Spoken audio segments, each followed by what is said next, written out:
십자가 없이 우리도 없습니다. 예수님 없이 우리도 없습니다. 믿으십니까? 이것이 우리의 고백이 되어야 합니다. 초대교회에 위기가 찾아왔습니다. 지금 우리가 사도행전 이제 성령 받고 초대교회가 탄생했는데 초대교회가 계속 위기 가운데 있습니다. 부흥도 하지만 또 어려운 위기도 있습니다. 아나니아 삽비라가 현장에서 죽는 일도 일어났고 또 사도들이 핍박을 당하여 감옥에 갔다가 풀려나는 일도 있었고, 그런데 오늘 본문에는 진짜 큰 위기가 찾아왔습니다. 이제 외부의 핍박은 외부에서 들어오는 일이기 때문에 버티고 오히려 더 단단하게 만들기도 합니다. 정말 무서운 문제는 내부에서 일어나는 갈등의 문제입니다.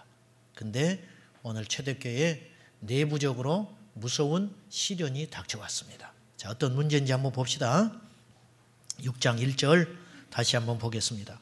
그때에 제자가 더 많아졌는데 헬라파 유대인들이 자기의 과부들이 매일의 구제에 빠짐으로 히브리파 사람을 원망하니, 이건 결코 작은 문제가 아니에요. 지금 초대교회는 강력하게 부흥하고 있었습니다. 어느 정도로 부흥하고 있었느냐 하면 이 당시 예루살렘의 인구가 약 15만 정도 됐다고 그래요. 그 당시.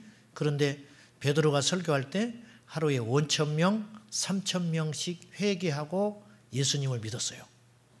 그러니까 이제 한 번에 5,000명이니까 또 베드로만 설교했겠습니까? 나가서 제자들이 12제자들이 열심히 복음 전하고 전도했죠. 적어도 수만 명의 사람들이 이제 예루살렘 교회의 성도가 된 거예요. 그래서 이 세력들을 무시하지 못해서 유대인들이 그렇게 반대하는 겁니다. 이렇게 너무 부흥이 되고 있었고 하나님의 표적과 능력이 나타나고 있는 와중에 예루살렘 내부에 큰 시험이 온 거예요. 예루살렘 교회는 두 부류의 구성원들이 있었어요. 이제 남유다가 568년 나라를 잃어버리고 이스라엘이 정식으로 그 이름이 이 지상에서 사라져 버립니다. 그래서 예수님 당시에도 나라가 없었고 초대교회 당시에도 로마 사람들이 지배를 하는 나라 없이 600년이 넘도록 떠돌이 생활을 하고 있었어요. 우리가 일제시대에 나라를 잃어버리고 그 집, 그 땅에서 살지만 대한민국이라는 이름이 없어졌듯이, 조선이라는 이름이 없어졌듯이 이제 이스라엘도 그렇게 된 거예요. 그러니 당연히 국내에서 머물지 못하고 떠돌이 하는 사람들이 나타나게 된 거예요. 우리가 만주에 가서 살고 일본에 가서 독립운동하고 이런 일을 하듯이 그런 사람들을 헬라파라고 했습니다. 그 디아스포라 들어보셨죠? 흩어진 유대인들, 교포들이 생긴 거예요. 이들이 나중에 예루살렘에 돌아와서 다시 정착을 하면서 교회에 나와서 예수를 믿게 됐어요. 이 사람들이 헬라파 유대인이다 불렀습니다. 반면에 그 땅에서 나라는 이렇지만 계속 털을 잡고 사는 사람들을 히브리파 유대인 그렇게 불렀어요. 그러니 당연히 본토에 사는 사람이 많지요. 그러니 예루살렘 교회는 히브리파 사람들이 압도적으로 많았던 거예요. 그러다 보니까 사람들이 많으니까 아무래도 많은 사람들에게 기울기 마련이잖아요. 그래서 사람들을 도와줄 때 누구를 더 많이 도와줬어요? 히브리파 사람들을 도와준 거예요. 그러니 헬라파 유대인 그리스도인들이 불평이 생긴 거예요. 그래서 오늘 말씀에 원망했다, 그렇게 말씀에 나와 있습니다. 이제 자칫 잘못하다가는 아름답게 부흥하고 있는 예루살렘 교회가 갈등이 심해져 가지고 두토막 나게 생긴 거예요. 굉장히 큰 문제예요. 갈등이 원망이 되기 시작한 겁니다. 우리가 원망을 아무렇지도 않게 합니다. 나라에 대한 원망, 집에 가서 또 자녀들에 대한 원망, 이렇게 원망을 쉽게들 하는데 여러분 잘 생각할 게 있어요. 원망은 무서운 누룩이 돼요. 원망은요 무섭게 번쩍합니다. 인간이 죄인이고 악하다 보니까 누가 성공했대 이 소리는 쉽게 소문이 안 나요. 누가 망했대 이 소리는 금세 소문납니다. 누가 살았다 그 소문이 잘 안 나. 누가 죽었다 금세 소문 나버리는 거예요. 인간이 악한 걸 좋아해요. 나쁜 걸 좋아한다고요. 본능적으로. 그러다 보니까 이 원망은요, 금세 삽시간에 번져버리는 거예요. 그래서 예루살렘 교회에 완전히 원망이 지배해버리는 거예요. 이스라엘 백성들이 원망해서 망한 적이 있죠. 여러분 아시는 대로 민수기 14장에 보면 이스라엘 백성들이 가나안 땅을 앞에 두고 정탐꾼 12명을 보냅니다. 그런데 돌아온 무리들이 10명이 부정적이고 원망 섞인 보고를 해버리는 거예요. 가면 이제 우린 다 죽었다. 그들은 장대와 같이 크다. 막 이렇게 보고를 한 거예요. 이 원망의 소리가 이스라엘 전체를 오염시켜버렸어요. 보세요. 장정 10명이 이스라엘 어른들 아이들 포함해서 약 500만은 좋게 되는데 그들을 삽시간에 두려움 가운데 몰아내버리는 거예요. 이게 원망이 이렇게 무서운 거예요. 감자탕 교회 이야기라고 들어보셨죠? 그 책이 있습니다. 광염교회라고 조현삼 목사님, 아주 유명하고 훌륭하신 목사님입니다. 이분이 자기 인생을 바꿔놓는 2가지 사건이 있었대요. 첫째는 자기가 예수님 만난 사건이래요. 예수님 만난 것이 내 인생을 복되게 했다. 2번째 자기 인생에 제일 큰 영향력을 준 사건이 있었대요. 그건 뭐냐면 성경을 읽다가 말의 중요성을 깨달은 순간이었대요. 말의 중요성을 자기는 성경 읽다가 어느 날 깨달았대요. 그래서 창세기부터 요한계시록까지 하나님 말씀하셨다 하는 거를 다 적어봤대. 그리고 사람들의 언어에 관계된 거, 잠언서를 읽어보니까 전부 언어에 대한 이야기더라는 거예요. 그래서 자기는 이 말의 중요성을 깨닫고 목회하고 가정을 이끌고 사람들을 대할 때 이 항상 언어의 중요성을 깨닫고 원망하지 않는 사람이 되기 위해서 애를 썼대요. 그 결과 하나님이 자기를 너무 복되게 해주셨다는 거예요. 여러분, 우리가 지금 이 모습은요, 오늘 우리가 모인 이 모습은 5년, 10년 전에 우리가 뿌린 언어의 결과들이에요. 우리가 지금 어떤 언어를 뿌리느냐에 따라서 우리 5년, 10년 후가 달라질 수 있습니다. 민수기 14장에 이스라엘 백성들이 뭐라고 불평을 했냐면 보고를 듣고 이제 우리가 애굽에서 죽는 게 나을 뻔했다. 차라리 광야에서 죽는 게 낫지 어찌 가나안 땅에 들어가서 칼에 찔려 죽고 그렇게 하냐 막 이렇게 이야기를 한 거예요. 그 소리를 하나님이 똑똑히 들었어요. 그래서 민수기 14장 27절 말씀에 나를 향하여 원망하는 말을 내가 들었노라. 그리고 하나님이 이렇게 말하세요. 내 삶을 두고 맹세한다. 하나님보다 큰 분이 없잖아요. 그런데 하나님은 당신을 두고 맹세하는 거예요. 내 삶을 두고 맹세하는데 이제 이 뜻을 절대 굽히지 않겠다는 거예요. 내 귀에 들린 대로 내가 행하리니 이렇게 말씀하셨어요. 그래서 광야에서 죽고 싶다고 했잖아요. 죽는 게 낫다고 그랬잖아요. 하나님이 정탐을 40일 했거든요.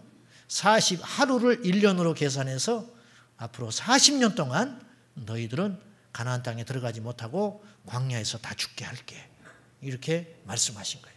그리고 그 약속을 실천해 버렸다니까요. 원망하면 안 돼요. 원망은 무서운 거예요. 우리가 무심코 원망해요. 저 자신도 그래요.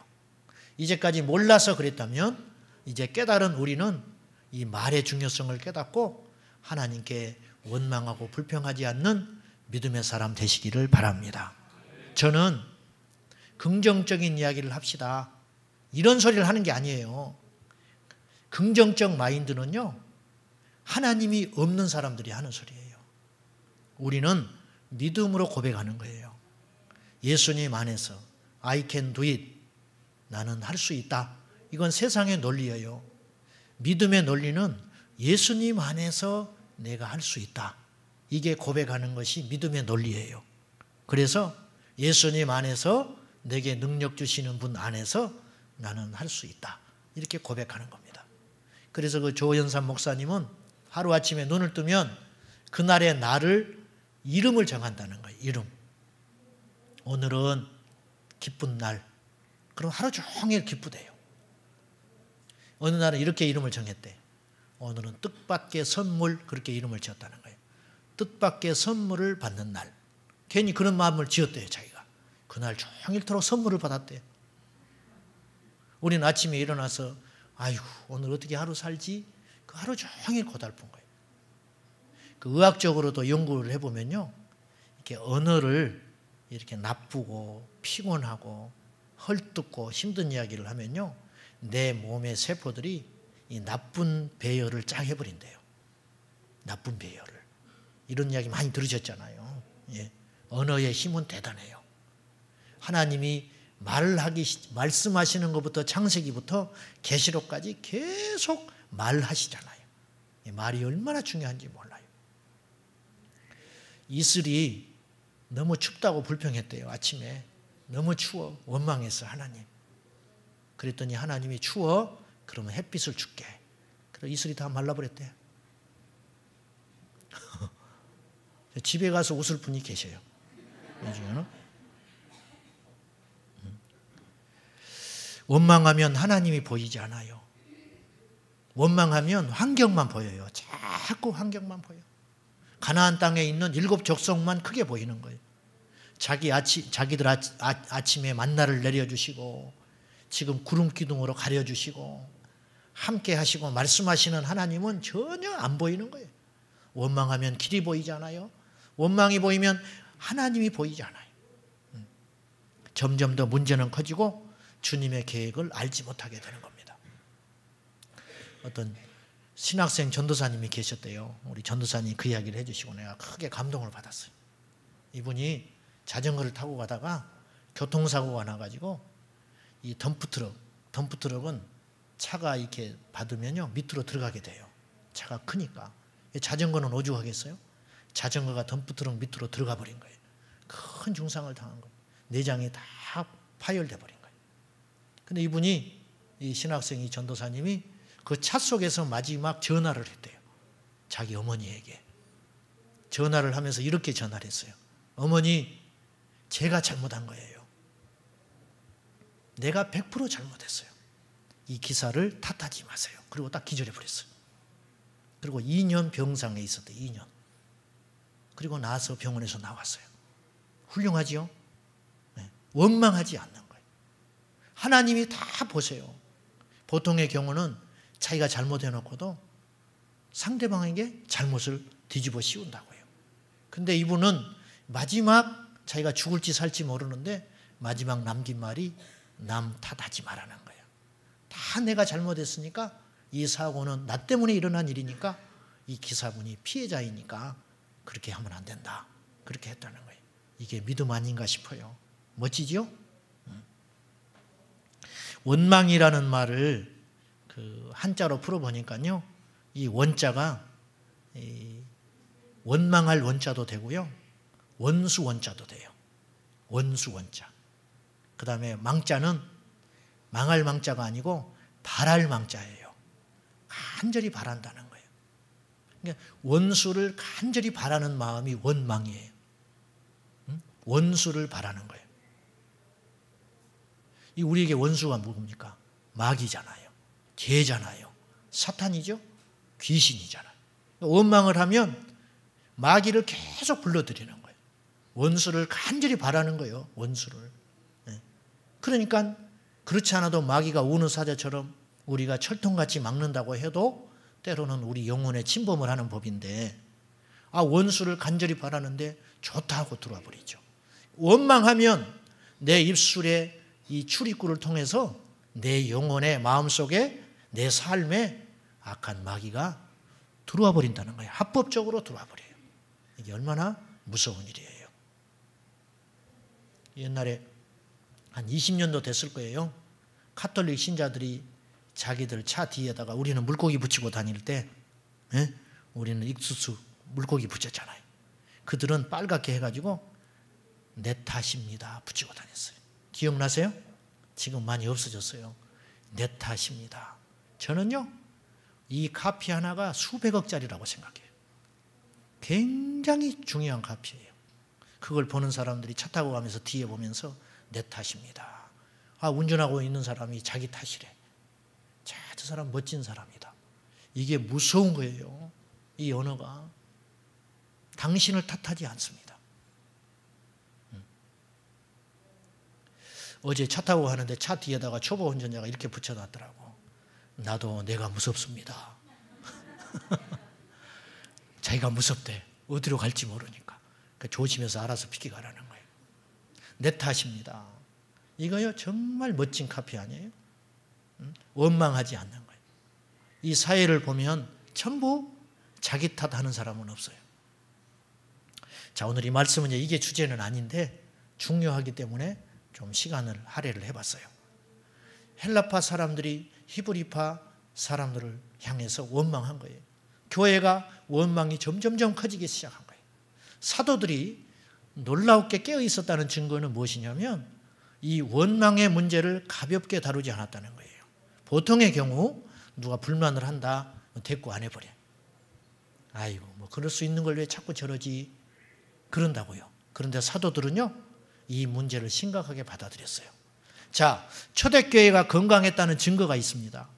초대교회가 건강했다는 증거는 완전한 공동체는 아니에요. 그래서 문제가 있잖아요. 자꾸만.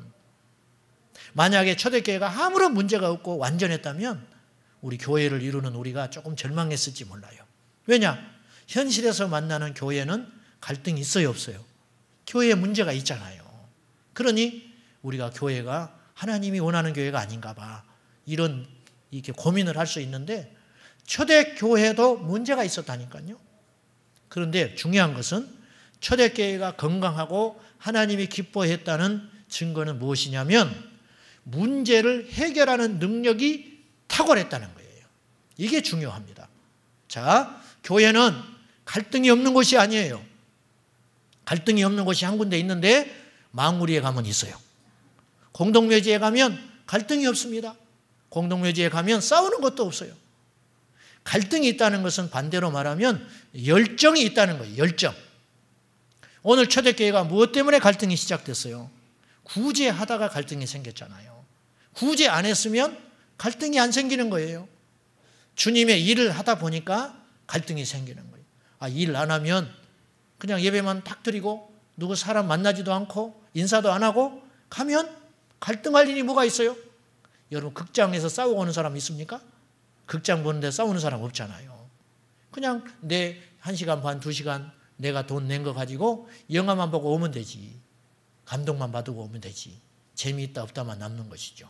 교회에 와서 은혜만 딱 받고 가면 갈등이 없어요. 그런 사람은 갈등을 일으키는 사람이 아니에요. 주님을 사랑하고 주님의 일을 하고 싶고 교회를 사랑하고 목사님을 사랑하고 성도들을 세우려고 하다 보니까 열정이 생기는 거예요. 그런 사람들이 갈등이 생기는 거예요. 교회는 개개인을 보면 다 좋은 분들이에요. 그리고 다 믿음이 있어요. 하나님을 사랑하는 사람들이에요. 근데 이상하게 같이 모이면 갈등이 생겨요. 이게 이상한 일이에요? 정상적인 일이에요? 정상적인 일입니다. 교회가 핍박이 일어나는 건 당연한 거예요. 교회가 갈등이 일어나는 건 당연한 거예요. 혹시 여러분들 중에 이런 이상을 가지고 교회에 온지 몰라요. 교회는 다툼도 없고 천국 갔겠지? 그 생각 크게 잘못하신 거예요. 그런 곳은 없어요. 교회는 당연히 갈등이 있는 것입니다. 여러분, 갈등을 무서워하지 마세요. 여러분 가정에서도 갈등이 일어나는 걸 당연하게 생각해야 돼요. 결혼하기 전에 뭔가 사랑했기 때문에 결혼했잖아요. 이 사람이 내가 믿을만 하니까 죽도록 좋아해서 결혼했잖아요. 그런데 살아보니까 어때요? 다툴 일이 생기죠? 네, 갈등이 있는 거예요. 건강한 가정은요, 갈등이 있어요. 갈등이 없는 것은 둘 중에 하나예요. 갈등을 잘 치료해서 서로 간에 회복이 됐든지 아니면 무서운 지금 애정이 끊어져 버린 상태예요. 무관심의 상태. 이건 정말 무서운 거예요. 어떤 집에 남편이 아버지가 실직하게 된 거예요. 이제 한 달 안에 실직을 하게 됐어요. 건강하지 못한 가정은 그런 일이 닥치면 아버지는 그때부터 술 먹습니다. 내가 이 회사에서 얼마를 했는데 나한테 이럴 수 있나. 섭섭해가지고 술 먹고 폐인돼 버리는 거예요. 부인은 들어누워 있어요. 아들 놈은 집 나가버립니다. 이 문제가 생기면 건강하지 못한 치유의 능력이 없는 가정은 이렇게 돼버리는 거예요. 건강한 가정은 아버지는 실직의 위기를 당하면 그때부터 자신을 더 다집니다.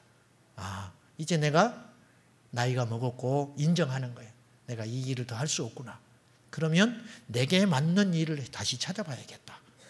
돈이 좀 적더라도 나를 필요로 하는 것을 찾아야겠다. 그때부터 열심히 또 찾아 나서는 거예요. 이게 건강하지요.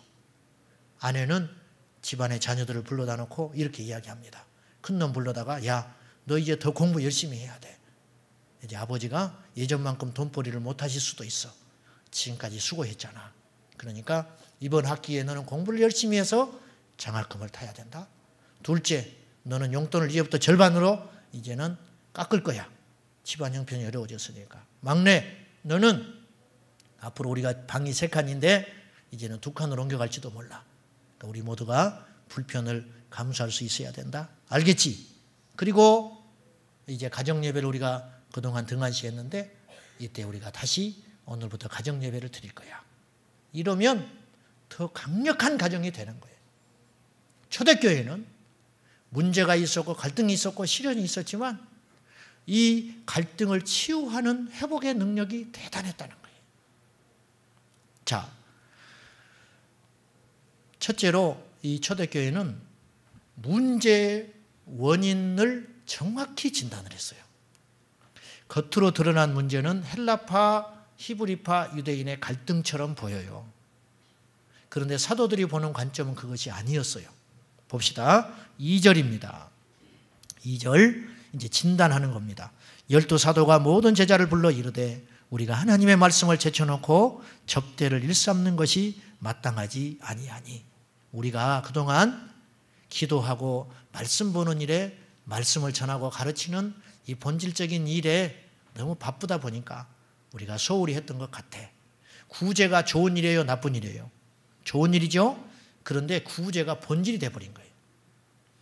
구제만 하다 보니까 문제가 생겼어. 만약에 이들이 그래 헬라파 유대인들이 소외가 됐구나. 이제 그러면 헬라파 유대인들도 좀 도와야겠다. 자, 히브리파 사람들 이제는 양보하세요. 그리고 헬라파 사람들을 도웁시다. 그러면 그 문제가 해결될 것 같지만 해결이 안 돼요. 왜 그런지 아세요? 히브리파 사람들이 또 반발해요. 아니 우리가 수가 많은데 수가 많다 보니까 우리가 헌신도 많이 했고 당연히 우리가 어려운 사람이 더 많은데 왜 우리의 몫을 헬라파 사람들한테 도와주냐. 반드시 1년 2년 지나면 또 다른 문제가 생기는 거예요. 이거 임시방편이에요. 사도들은 문제의 뿌리를 정확히 봤어요. 그건 무엇이냐? 우리가 하나님을 떠나서 일만 했다. 하나님 없이 구제하는 일만 했구나. 이것이 본질적인 문제다. 교회 안에서 봉사하고 전도하고 선교하고 사역을 할 때 우리가 분명히 조심해야 할 게 있어요. 어떤 경우에도 하나님이 우리의 중심에 계셔야 합니다. 심지어는 예배를 드리는 것도 하나님이 안 계신 예배를 드릴 수가 있어요. 이거는 무서운 일이에요. 여러분, 교회가 왜 시끄럽고 문제가 봉착하게 되냐면 하나님 없는 열심 때문에 그래요. 하나님 없는 열심이기 때문에 자기의 의가 드러나게 되고 자기의 자아가 드러나게 되는 거예요. 이래서 교회가 문제가 되는 거예요. 자, 이제 그래서 우리 교회는 오늘 말씀을 통해서 원칙을 좀 세웠으면 좋겠어요. 우리가 어떤 일을 행하고 결정할 때 첫째는 하나님이에요. 하나님이 무조건 중심에 계셔야 돼요. 의도적으로라도 하나님이 계셔야 돼요. 우리는 없어져야 됩니다. 우리가 어떤 회의를 해보면 이 사람 말도 맞고 저 사람도 말도 맞아요. 맞는 말이기 때문에 충돌하는 거예요. 그런데 맞기는 하는데 하나님이 안 계실 때가 있어요. 그러면 그 일은 다 틀린 거예요. 기도해야 됩니다. 그리고 하나님이 이 상황에 이 문제를 어떻게 보시는가. 이게 제일 중요한 거예요. 두 번째는 결정을 할 때 첫째는 하나님이라고 그랬죠. 두 번째는 사람을 살리는 결정을 해야 돼요. 옳다고 눌러버리면 안 돼요. 사람들이 많다고 눌러버리면 안 되는 거예요. 이 일이 작은 목소리고 작은 일일지라도 사람을 해치는 일이라면 해서는 안 된다는 거예요. 그리고 나서 이제 능률을 따지고 행정을 따지고 절차를 따지는 거예요.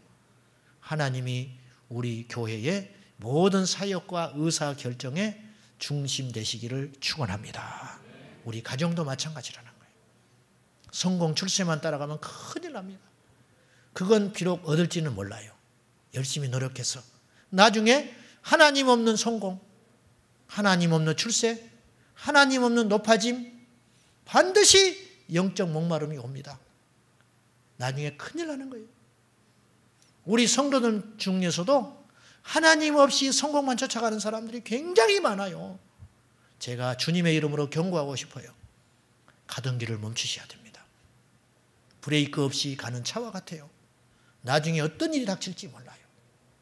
사랑하는 여러분, 모든 일과 매사의 결정에 하나님의 마음이 담아져 있어야 합니다.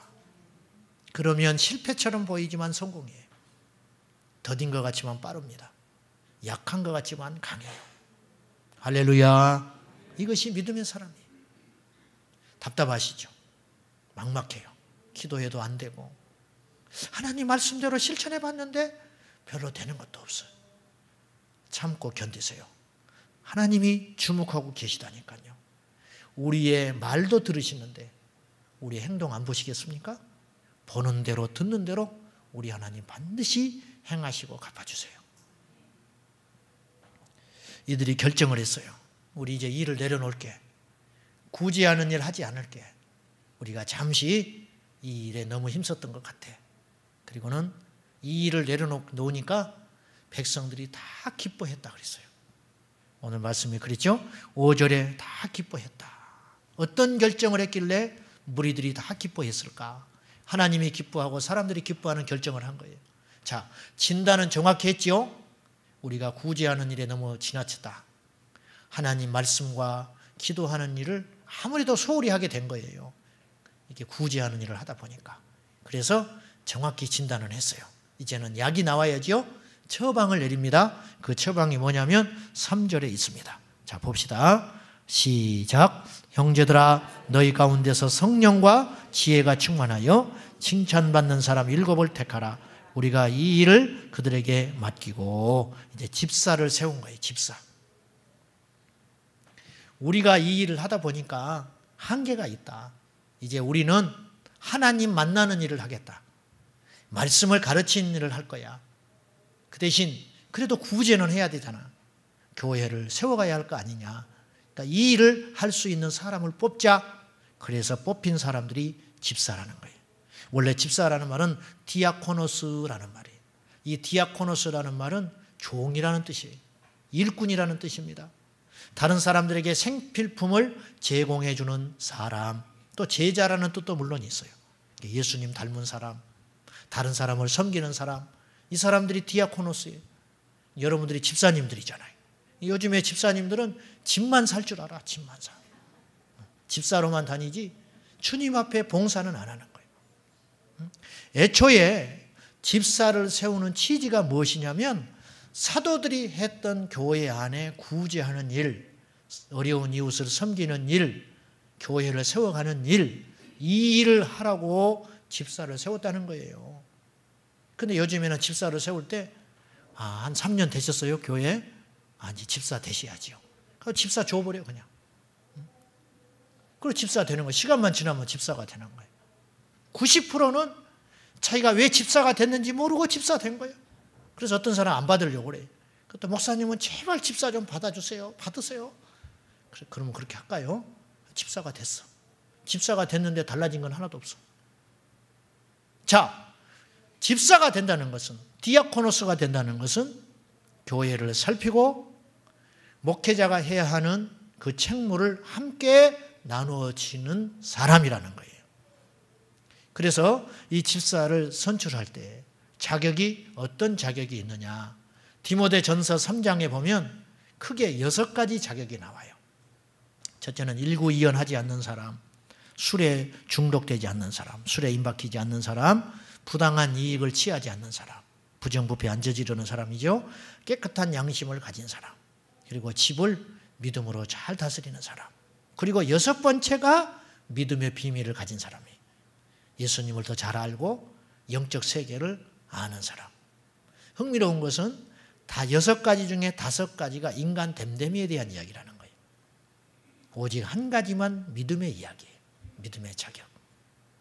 자, 하나님 앞에 일꾼 되기 전에 우리가 먼저 돌아봐야 할 일은 영적인 사람이 되는 것도 중요하지만 하나님 앞에 도덕적으로 흠이 없는 사람, 이 사람이어야 한다는 거예요. 말을 함부로 하고 다니는 사람, 이간질하는 사람, 절대 집사 되면 안 돼. 부정부패 저지르는 사람, 돈이라면 그냥 눈이 커지는 사람, 이 집사 되면 안 돼. 그러고 보면 우리 교회 집사 될 사람이 많지 않죠. 그럼에도 불구하고 이 직분은 하나님이 주셨어요. 이제 거기 격에 맞게 행동을 하면 되는 거예요. 이제부터. 몰랐으니까. 이제는 알았잖아요. 이제는. 교회의 주체는 여러분들이에요. 목사가 아니에요. 혼자 어떻게 하겠어요? 오늘 말씀에도 집사의 자격 3가지가 나옵니다. 금방 읽었지요? 첫째는 성령이 충만한 사람. 2번째는 지혜가 충만한 사람. 3번째는 사람들의 칭찬을 받는 사람. 어떠세요? 성령 충만은 3분의 1이에요. 지혜와 덕을 갖춘 사람이 더 큰 비중을 차지한다는 거예요. 사도들은 하나님과 더 깊이 교제하고 기도하고 말씀을 깊이 묵상함으로 더 좋은 말씀, 그리고 더 하나님의 계시가 충만한 능력 있는 사도가 되었고, 성도님들은 집사가 되어서 더 교회를 효과적으로 섬기기 시작했다는 거예요. 옛날에는 무슨 문제가 닥치면 사도들에게 와서 의논하고 사도들에게 상담을 했는데, 이제는 사도들의 역할을 대신할 7 능력 있는 든든한 집사가 세워졌다는 거예요. 건강한 교회는 생산자가 소비자보다 많아야 됩니다. 어느 집에 가면 형제가 5 있는데 큰 아들이 돈을 벌어서 내 형제를 다 먹여 살린다면 그 집안이 어떻게 되겠어요? 계속 우울하죠. 계속 쪼들려요. 반대로 5명 중에 4명이 돈을 벌어서 1명을 먹이고 입히고 교육시킨다면 그 집안은 평화로워요. 기쁨이 넘쳐요. 왜? 생산자가 훨씬 많으니까. 오늘날 한국교회는 이런 통계가 나와 있어요. 20%가 80%를 먹여 살린다는 거예요. 20%만 일을 한다는 거예요, 교회에서. 우리 성도님들 중에도 무관심한 분들이 계셔요. 여러분, 제가 여러분의 시간과 노동력을 뺏어서 뭐 하겠어요, 제가. 믿음을 가지라고 하는 거예요, 제가. 교회에 와서 예배만 드리고 은혜 받고 감동받고 그냥 가버린다. 10년을 그렇게 다녀보라고요. 내가 무슨 믿음이 생기는지. 소비자만 되는 거예요, 소비자. 덩치는 커가고 나이는 먹어가고 횟수는 늘어나지만 주인의식이 없는 거예요. 환난과 시련이 오면 믿음으로 극복할 능력이 상실되고 어느 날 세상으로 다시 떨어져 가버리는 거예요. 어떤 분이 갑자기 집안에 큰 환난이 생겨가지고 교회를 떠나버렸어요. 우리 교회에서 있었던 일이 아니라 이제 그런 일이 일어날 수 있잖아요. 알고 보니까 이분을 교인이 아무도 모르는 거예요. 몰라, 아무도. 오래됐는데. 왜 이 지경이 됐냐고 말이에요. 그분의 책임도 있고 교회의 책임도 있는 거예요. 믿음은요, 쌍방이에요. 우리가 출애굽기 공부를 해봤잖아요. 은혜와 응답이 출애굽기의 구성이라고요. 하나님이 해주신 일이 있어요. 10가지 기적과 홍해를 건너는 사건은 하나님이 해주신 일이에요. 이것을 은혜라고 그래요. 이제 광야에 나가서 믿음으로 반응하고 하나님께 예배하는 삶을 사는 건 철저히 이스라엘 백성들의 몫이라고요. 이제 우리 해야 할 일이 생긴 거예요. 구원받아 은혜 받았으면 이제 우리가 해야 할 일이 생긴 거예요. 그건 뭐냐? 교회를 세우고 성도를 섬기고 하나님의 나라의 왕권을 가지고 제자 삼는 일을 우리가 해야 하는 일이라 그 말이에요. 이게 생산자입니다. 소비자가 되면 건강하지 못해요. 우리 교회 안에 생산자가 훨씬 많아지기를 축원합니다. 한 사람이 10명을 살피는 건 얼마나 힘든 일이에요. 10명이 한 사람을 돌보는 건 쉽잖아요. 일꾼이 많아져야 한다고 말이에요. 일꾼. 따라합시다. 구경꾼이 되지 맙시다. 구경꾼은 시험이 오면 반드시 세상으로 떨어집니다. 문제가 커서 떨어지는 게 아니에요. 내 안에 믿음의 토대가 부족하기 때문에 떨어져 버리는 거예요. 여러분이 시련이 닥칠 때 주변에 기도의 동력자가 있습니까? 여러분이 문제가 닥칠 때 내 삶을 토로할 믿음의 형제 자매가 우리 교회 안에 있습니까? 없다면 심각하다는 거예요. 여러분은 소비자예요. 계속 도움만 받아온 거예요. 여러분은 방관자입니다. 누구를 탓하겠습니까? 누구를 원망하려고 합니까?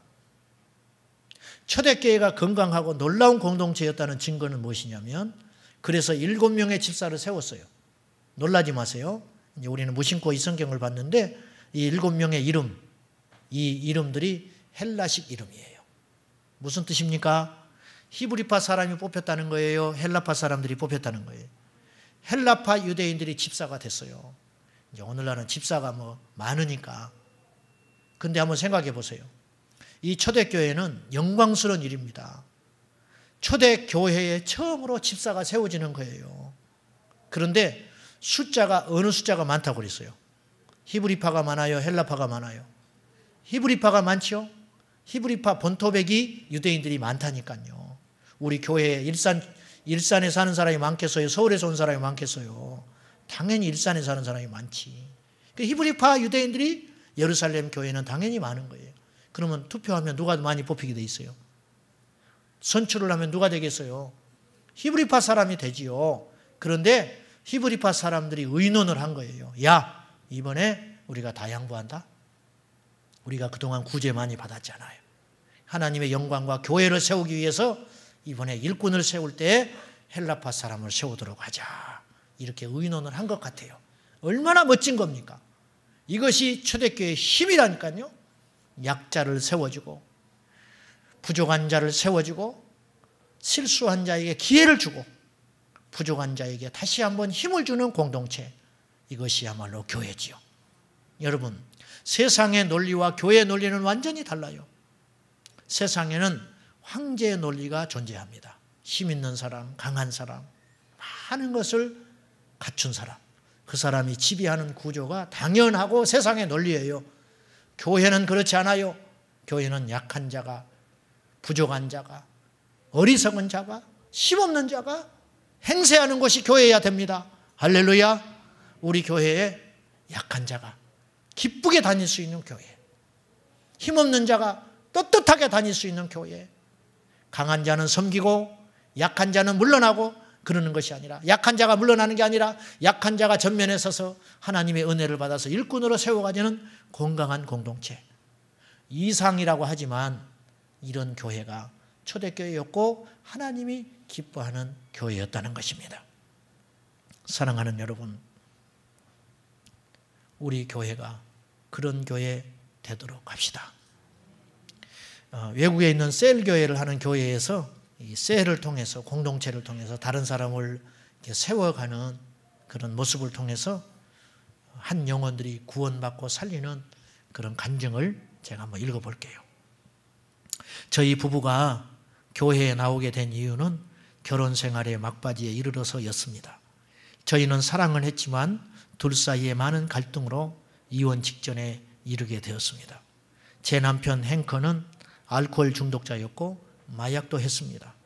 또한 종종 구타도 했습니다. 저는 참는 것이 너무 힘들었고 그래서 마지막 방법으로 교회를 찾아가게 된 것입니다. 저희는 교회에서 이루어지는 셀에 참여하게 되었고 거기서 하나님을 만났습니다. 하나님은 셀을 통해 저희 부부의 삶을 완전히 변화시켜 주셨습니다. 행커는 마약과 술에서 자유로움을 누릴 수 있었고 저 또한 잘못된 부분들을 고쳐가기 시작했습니다. 저희 부부는 예수님을 영접했을 뿐만 아니라 성령님에 의해서 제자도의 길을 걷게 되었습니다. 특별히 행커는 하나님에 대하여 굉장한 열정을 가지게 되어서 예수님을 영접하자마자 1년에 성경을 3번 통독하게 되었습니다. 시간이 흐르면서 저희 부부는 셀리더가 되었고 하나님께서는 저희를 통해 다른 사람들에게 계속해서 선한 영향력을 미치도록 역사하셨습니다. 저희는 맡겨진 양떼를 목양하며 재생산, 또 다른 사람을 세워가는 일을 계속했습니다. 그러다 보니 저희들은 지금 셀 코치가 되었고 셀 리더들을 목양하도록 도움을 주고 있습니다. 셀은, 교회 공동체는, 나를 섬겨줬던, 우리 부부를 섬겨줬던 교회 안에 많은 식구들은 저희 부부뿐만 아니라 저희 주위의 모든 것을 긍정적으로 바꾸어 놓았습니다. 이게 생명입니다. 사랑하는 여러분, 다시 한번 부탁합니다. 예수님의 이름으로 우리 안에 있는 갈등, 교회 안에 갈등이 반드시 있을 수밖에 없다니까요. 잡음이 날 수밖에 없어요. 그러나 그것을 건강하게 극복하는 능력, 그것이 하나님의 뜻입니다. 그 역량을 하나님이 우리에게 주셨고 다른 사람을 섬기고 세워가는 그런 역사가 우리 안에 끊임없이 일어나야 한다는 겁니다. 마귀는요, 초대교회를 갈라놓고 깨지기 위해서 분열의 영을 심어놨어요. 원망하게 했죠. 그런데 초대교회는 너무 성숙하고 강해서 초대교회 마귀가 혹을 붙이려다가 자기가 혹 붙여서 떠나버렸어요. 그리고 그 결과가 일어납니다. 이 갈등을 뛰어넘었더니, 이 원망을 뛰어넘었더니 하나님이 부흥을 주셨어요. 초대교회는 지금 우리가 사도행전 6장까지 오는 동안에 크게 3번의 부흥을 하는 이야기가 나와요. 첫째는 아나니아와 삽비라가 불미스러운 사건을 통했지만 사람들이 두려워하고 더욱더 교회는 강해졌다. 그런 본문이 나왔어요. 두 번째, 사도들이 감옥에 갔다가 채찍 맞아 능력받고 나오면서 기뻐했죠. 그리고 집에서든 어디서든지 예수님은 그리스도라 가르치고 섬겼어요. 그 결과 제자들이 많아졌다고 오늘 6장 1절에 기록되어 있지 않습니까? 자, 교회 안에 있는 히브리파와 헬라파의 갈등 구조를 통해서 집사를 세우고 사도들이 자신의 본질의 사역을 찾자 교회는 어떤 일이 벌어졌을까요? 6장 7절 우리 마지막으로 읽읍시다. 시작. 하나님의 말씀이 점점 왕성하여 예루살렘에 있는 제자의 수가 더 심히 많아지고 허다한 제사장의 무리도 이도에 복종하니라.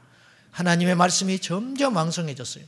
예루살렘에 있는 사람들이 예수님을 믿고 제자되는 숫자가 더 많아졌고 심지어는 그 자존심 세고 뼛속까지 유대교에 물들어 있던 제사장들이 세상에 예수님 믿고 교회로 들어왔다는 거예요. 이것은 하나님께서 초대교회를 얼마나 강력하게 하셨나 이런 증거가 됩니다.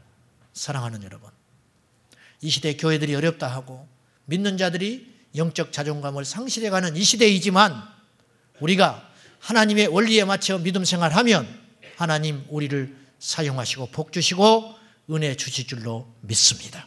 이 믿음 가지고 우리 예수의 이름으로 당당하게 승리하시되 원망하지 말고 할렐루야 탓하지 말고 이제 아침에 일어나서 그날의 이름을 지으라고 말이에요.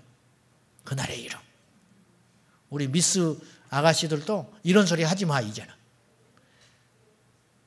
맞는 사람 배 필요 없으면 혼자 살지요. 뭐 혼자 살게 된다니까. 혼자 살게. 그렇게 말하지 말고 어떤 경우가 있어도 나는 좋은 사람이 있으면 결혼할 거예요. 이렇게 이야기하라고. 아멘. 나이 먹은 우리 어르신들 나는 자식들 안 볼 거예요. 그런 소리 하지 마요. 무슨 말인지는 알아요. 제가 자식들 안 본다는 소리가. 그런데 진짜 자식들 안 봐요. 그러면 우리 어머니가 입버릇처럼 하고 다니는 말이 있었어요. 나는 나이 먹어도 자식하고 같이 안 산다. 수족을 못 쓰게 되면 몰라도 같이 안 살 거야. 진짜 같이 안 살고 있어요. 지금 옆에 3km도 안 되는데 같이 안 사셔요. 자, 우리가 지금 생명의 언어를 뿌리면 앞으로 생명의 열매를 맺게 될 것이고 사망의 씨를 뿌리면 사망의 열매를 맺는다는 거예요. 하나님이 우리의 중심을 몰라서 그러겠어요? 자식 덕 안 본다는 소리가 자식이 진짜 덕을 안 본다는 소리겠어요? 그러나 하나님은 중심을 꿰뚫어 보시지만 우리의 언어로 표현되는 것을 믿음으로 받아버리신다는 거예요. 우리 하나님 앞에 승리하는 삶 삽시다. 우리 하나님 앞에 교회 일꾼 됩시다. 그래서 초대교회처럼 건강한 교회, 하나님이 기뻐하는 교회 되어서 우리 모두 복을 누려서 복의 유통자가 되는, 축복의 통로가 되는 우리 삶이 되시기를 축원합니다. 기도하겠습니다.